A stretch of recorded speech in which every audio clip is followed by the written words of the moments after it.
Have you ever heard the phrase childhood is the best time in your life? Or that childhood today is not as good as it used to be? In this lesson, we're diving into one of the most debated topics in sociology: the changing status of childhood. Is it getting better or worse? Are children more protected and valued, or more controlled and stressed out? And what happens when childhood in one part of the world starts to influence how it's seen everywhere else? We'll explore key ideas like the March of Progress view, the conflict view, and newer arguments about toxic and disappearing childhoods. Along the way, we'll look at sociologists like Neil Postman, Sue Palmer, and others who've helped shape our understanding of what it means to grow up in today's society. In this first part of the lecture, we're going to explore how the status of childhood has changed over time, and whether these changes mean that childhood is actually getting better. Some sociologists argue that childhood today is safer, happier, and more protected than ever before. Others disagree, suggesting that children still face inequality, control, and new kinds of pressure. We'll start by looking at the March of Progress view, which sees childhood as improving, and then compare it with the conflict view, which highlights inequalities between different groups of children. The March of Progress view takes an optimistic stance on childhood. Sociologists who support this perspective argue that, especially in Western societies, the lives of children have steadily improved over the last few centuries. In this view, children today are healthier, safer, better educated, and more valued than ever before. One of the most influential voices in this discussion is Philippe Ariès. In his study, Centuries of Childhood, Ariès argued that in medieval Europe, childhood as we know it didn't exist. Children were seen as mini adults, expected to take on adult roles and responsibilities from a young age. Over time, he showed, society began to view children as needing special care and protection, helping to construct childhood as a distinct life stage. Historian Edward Shorter adds to this by suggesting that in the past, parents were less emotionally attached to their children, especially when child mortality rates were high. In contrast, modern parenting involves stronger emotional bonds, greater affection, and more attention to children's needs and feelings. Viviana Zeliza also highlights this shift. In her work, Pricing the Priceless Child, she shows how children moved from being economic assets, valued for the work they could do, to being seen as emotionally priceless, with society focusing more on their happiness and development. Modern policies support this view. In the UK, compulsory education now lasts until age 18, and laws like the Children Act 1989 place the child's welfare as the top priority. International agreements like the UN Convention on the Rights of the Child recognize children as individuals with rights, including the right to protection, education, and participation. Sociologist Nick Lee also points out that children today are increasingly seen as having their own identity and agency. They influence family decisions, and even companies like Netflix and Lego now consider children's opinions when developing products, showing how children have gained a voice in society. Families have also become more child-centered. With smaller family sizes, more time, attention, and money is focused on each child. Decisions that would once have been made by parents alone, such as where to go on holiday or what to have for dinner, are now often made in consultation with the children themselves. Even health and well-being are better supported than ever before. Schools now offer mental health services, peer mentoring, and counseling. Campaigns around mental well-being, online safety, and healthy lifestyles are all part of efforts to support children's development and protect them from harm. The March of Progress view says childhood is improving, but some sociologists argue that the same evidence can actually show that childhood isn't always getting better. For example, compulsory education is meant to help children, but it also means children are in school for most of the day, with little control over what they do. Firestone and Holt argue that adults use school to control children, not always to support them. Child protection laws show that children need to be kept safe, but this also proves that children are still at risk of harm, especially online or at home. If things were really getting better, would we need so many rules to keep children safe? Families may seem more child-centered now, but that can also mean children are under more pressure. Parents may expect too much, pushing children to do well in school, join clubs, and always behave a certain way. This can lead to stress and anxiety. Even improvements in mental health support show that more children are struggling. Sociologist Sue Palmer calls this a toxic childhood, where modern life, like fast food, screen time, and exam pressure, is making children unhappy and unhealthy. And while children today have legal rights, they often aren't treated as equals. Adults still make most decisions for them, at school, at home, and in society. So, while it might look like childhood is getting better, many sociologists say we should ask, is it really improving for all children or just for some? While the March of Progress view suggests that childhood is steadily improving, sociologists from the conflict perspective argue that this view ignores important inequalities. They believe that not all children experience childhood in the same way, and that factors like gender, ethnicity, and class create clear divisions in the lives of young people. In other words, even if conditions have improved for some, many children still face significant disadvantage and inequality. For example, there are clear gender differences in how children are raised. Maya Hillman found that boys are more likely than girls to be given the freedom to travel alone or spend time outdoors. Girls, by contrast, are often encouraged to stay indoors and take on quieter, more controlled activities. This reflects traditional gender expectations, where boys are allowed to be more independent, while girls are seen as needing more protection.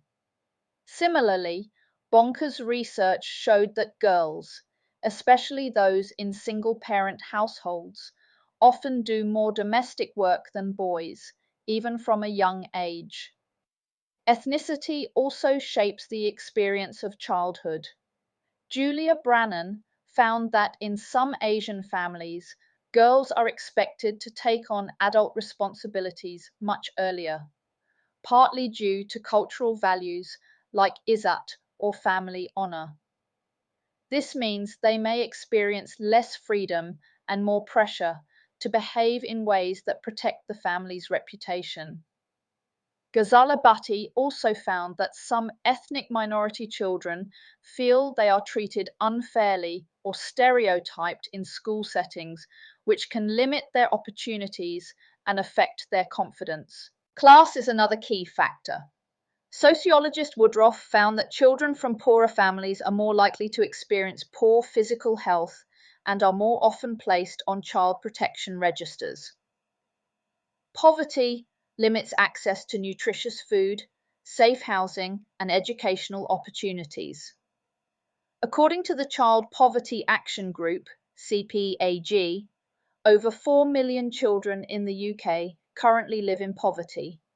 This affects all areas of life, from the ability to take part in school trips or after-school clubs, to having a quiet place to study or reliable internet access. During the COVID-19 lockdowns, this divide became even more obvious, with many disadvantaged children falling behind because they lacked the technology for online learning. Even the digital world reflects inequality. While some children benefit from online learning and access to educational apps, others are at higher risk of harm. The NSPCC has reported rising levels of online abuse and cyberbullying, particularly among children who lack adult supervision or support. This shows that while technology has opened up new opportunities, it has also created new risks, especially for the most vulnerable.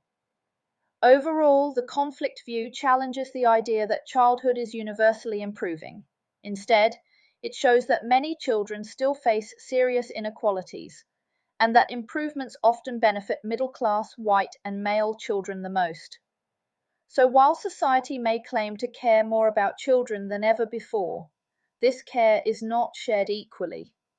For many, childhood continues to be shaped by disadvantage, restriction, and inequality. One criticism of the conflict view is that it can be overly negative and may ignore the real improvements made in children's lives. While it rightly draws attention to inequalities based on class, gender, and ethnicity, critics argue that it focuses too much on problems and not enough on progress. For example, child protection laws, universal education, and growing awareness of children's rights have improved conditions for many children, not just the privileged. Critics also suggest that the conflict view sometimes makes generalizations that don't reflect individual experiences. For example, it assumes that all girls are more restricted than boys, but in many families today, girls are encouraged to be independent and ambitious, just like boys. It also assumes that children from working class backgrounds are always disadvantaged, when in reality, some working class families provide strong support, emotional stability, and educational ambition. Similarly, when discussing ethnicity, the conflict view can unintentionally stereotype minority families as being overly strict or controlling, without recognizing the diversity of experiences within ethnic groups. In this way, the conflict perspective may overlook the positive efforts families and communities make to support their children, and may fail to account for the ways children actively shape their own experiences of childhood. Building on the conflict view, some sociologists argue that modern childhood is still shaped by adult dominance and control rather than freedom and equality. This is the view of child liberationists like Firestone and Holt, who argue that many things seen as protecting children, such as rules, restrictions, and routines, are actually ways for adults to control children's lives. Children are not just protected, they are often powerless, unable to make important decisions about their own lives. Diana Gittins builds on this idea through the concept of age patriarchy, the idea that adults hold power over children in a similar way that men have traditionally held power over women in a patriarchal society. According to Gittins, this power is maintained in four key ways. Control over children's bodies. Adults decide how children dress, walk, sit, and even when and where they can show emotion. For example, children are often told to sit properly, calm down, or don't cry like a baby, showing how even their physical expression is managed by adults. Control over time. A child's daily routine is usually completely structured by adults. School timetables, bedtimes, homework schedules, and time for play are all decided by others, giving children little say in how they spend their day. Control over space. Children are told where they can and can't go. They're often not allowed out alone, especially at night, and access to certain areas, like bars, gyms, or even specific parts of their own homes, is often restricted. Even in schools, space is controlled with rules about where they can sit or stand. Control over resources. Children rarely have direct access to money or resources. Their financial independence is limited. Pocket money, clothing, and even food choices are usually controlled by adults. They can't earn a full-time income or claim benefits on their own. Palmer sees this as evidence that childhood in the UK and other similar societies is becoming toxic, not because children are lacking toys, technology, or education, but because their emotional needs are being overlooked. She warns that if these patterns continue, we may raise a generation of children who are physically safe but mentally unwell and socially disconnected. In her view, even though children today may be safer and more educated than in the past, they are also being harmed in less obvious ways, especially emotionally and mentally. She links this to a number of modern changes in society, such as poor diets and the rise of fast processed food, which contribute to obesity and health problems. Lack of outdoor play, as children spend more time indoors, often due to screen use or parental safety fears. Too much screen time, which affects children's sleep, attention span, and face-to-face social skills. Reduced family interaction, as busy parents may spend less quality time with their children. Increased mental health issues like anxiety, stress, and ADHD, often linked to exam pressure, technology, and social media. Palmer calls these combined effects a toxic childhood, meaning that while children may be physically protected, their emotional development and mental well-being are suffering. She warns that without change, this could have serious long-term consequences for children's happiness, relationships, and ability to cope with life. However, this view is not without criticism. Some sociologists argue that Palmer's thesis is ethnocentric, meaning it focuses mostly on the experiences of children in Western, middle-class societies and may not apply across different cultures or social groups. What is seen as toxic in one culture may not be viewed the same way elsewhere. For example, the use of digital technology might be more balanced or better managed in other countries, or outdoor play might be more built into school routines. Others point out that just because we talk more about mental health today, it doesn't necessarily mean things are getting worse. It may simply reflect greater awareness and willingness to seek help.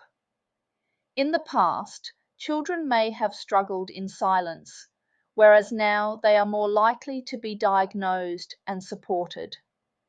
Increased reporting of anxiety or ADHD, for example, may not show a rise in problems, but rather an improvement in recognizing and addressing them.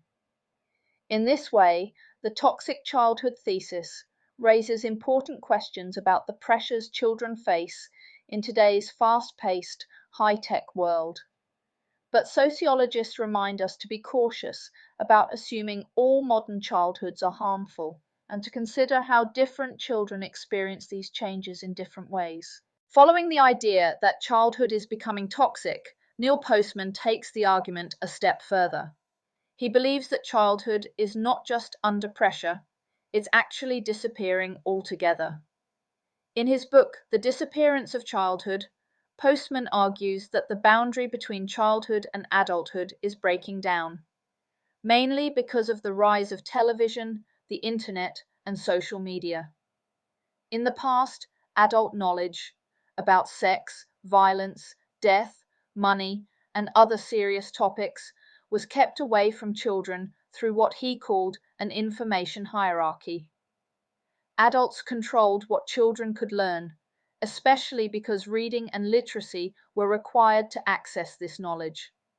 But now, children can access the same information as adults instantly, often through unsupervised internet use. Postman points out that children today are exposed to adult language, images, and behaviors from a much younger age. This makes it harder to tell the difference between a child and an adult. For example, Children now take part in online spaces like TikTok or Instagram, wear more adult-style clothing, and even use slang or talk about topics that once would have been considered for adults only. There has also been a rise in serious behaviors such as youth crime or sexualized content involving underage users, things that suggest a loss of innocence and the end of childhood as a protected life stage. However, not all sociologists agree with Postman. A major criticism is that he may be exaggerating the changes. Childhood might be changing, but that doesn't mean it's disappearing. Iona and Peter Opie, for example, found that children still maintain their own unique culture through playground games, jokes, songs, and online trends that adults don't fully understand. This suggests that childhood is still a separate stage of life, just adapting to modern technology. Another criticism is that Postman focuses mainly on Western middle-class experiences. In many parts of the world, the idea of childhood as a protected, separate phase was never fully established in the first place. So what he sees as a loss of childhood may not apply to children growing up in different cultures or economic conditions. Finally, critics argue that children are not just passive victims of technology, they actively use and shape digital tools in creative ways. Just because they have access to adult knowledge doesn't mean they become adults overnight. Another important debate in the study of childhood is whether we are seeing the rise of a universal Western model of childhood, one that is spreading across the globe and shaping how childhood is understood in different societies. Some sociologists argue that globalization, the increasing connection between countries through trade, media, travel, and communication, is leading to a westernization of childhood. This means that childhood is increasingly being shaped by Western values, such as the belief that children should be protected, dependent, educated, and emotionally nurtured. These ideas are being spread around the world through international campaigns for universal education, such as those run by UNICEF and the United Nations, which promote the idea that every child should attend school until at least secondary level. Global charities and NGOs working to support street children or child laborers in the global south, such as Save the Children and Plan International, who often aim to align childhood in poorer countries with Western norms. Western media, such as Disney, Netflix, and YouTube, which present childhood as a time of innocence, freedom from responsibility, and play. These representations can influence how people around the world come to view what a normal or ideal childhood should look like.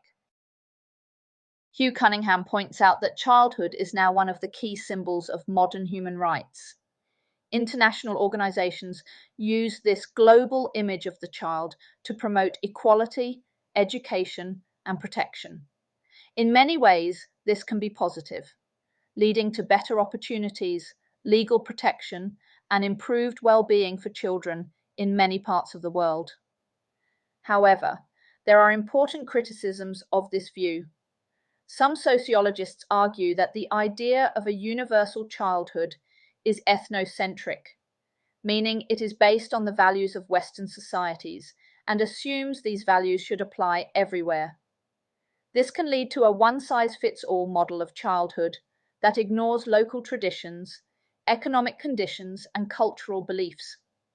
For example, in some rural parts of India, Africa, or Latin America, it is still common for children to take on responsibilities such as working in the family business, farming, or caring for siblings. From a Western perspective, this might be seen as damaging or exploitative, but from within those communities, such responsibilities may be viewed as a normal part of growing up and preparing for adult life. Anu argues that in many non-Western cultures, childhood is not seen as a time of innocence and play, but as a stage where children contribute to family survival. Applying Western norms to these settings can therefore be inappropriate or even harmful, especially if it leads to the criminalization of behavior that is normal in a local context. Moreover, some critics argue that global efforts to standardize childhood can become a form of cultural imperialism, where powerful Western countries push their values onto others. For example, encouraging every child to attend formal schooling might sound positive, but it may not work in areas without infrastructure or where traditional forms of education, like learning through apprenticeships, are more relevant. So, is childhood getting better? In some ways, yes. Children today may be healthier, more educated, and more protected than ever before. But at the same time, inequality, adult control, and emotional pressures still affect many children, especially those from disadvantaged backgrounds. Is childhood disappearing? Maybe not entirely, but it's definitely changing. The lines between childhood and adulthood are becoming more blurred in the digital age. Is it becoming toxic? For some, perhaps, as fast-paced, high-pressure lifestyles create new challenges for mental health and well-being. And is childhood becoming westernized? Increasingly so. But we must be careful not to assume that one version of childhood fits all. Around the world, children grow up in very different ways, shaped by their culture, community, and circumstances. What sociology helps us see is that childhood isn't just a natural or biological stage, it's a socially constructed experience, shaped by society, power, culture, and inequality.